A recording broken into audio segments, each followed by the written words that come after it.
বলে, তাহলে আমি জয় শ্রীরাম বলতে গেলে আমাকে এখানে আল্লাহু আকবরও বলতে হবে। খালি জয় শ্রীরাম বললে হবে না, যে আল্লাহ সে রাম সেই রহিম। এই জন্যই আমি অনেক জায়গায় বলি যে সব জায়গায় গিয়ে আমাদের জয় শ্রীরাম বলা উচিত না। যেমন আমরা যখন নবদ্বীপে যাব নিতাই গৌর হরিবল, যখন বৃন্দাবনে যাব রাধে রাধে জয় শ্রী রাধে, যখন কোন মসজিদে যাব তখন লা ইলাহা ইল্লাল্লাহু মুহাম্মদ রাসূল এই কলেমা পড়লে আমার পরানো বুলবুল একই জিনিস, আলাদা কিছু না।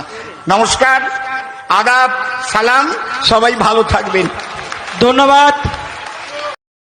সেখানে আগের থেকে নেতা যে কবে আসতেছে আমাকে নেতা, এখানে সে বাল ছিঁড়ে তার কাছে তুলে দেবে।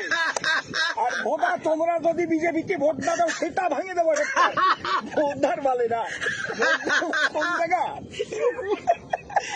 হরিবল হরিবল হরিবল, এই বোধার মধ্যে আবার হরিবল দিব। দর্শককে কি কবে? দর্শককে কবে ভোট যদি না দেওয়া বোধা শোধন খাবার। মমতা দিদির কি করবে? আলাপ ব্যবহার তোরা ভালো করে করিস, কোনরকম এখানে গালাগাল দিবি না, গালাগাল দেবো না বলে দেওয়া। তাহলে বাল ছিঁড়ে তাল কাছে তুলে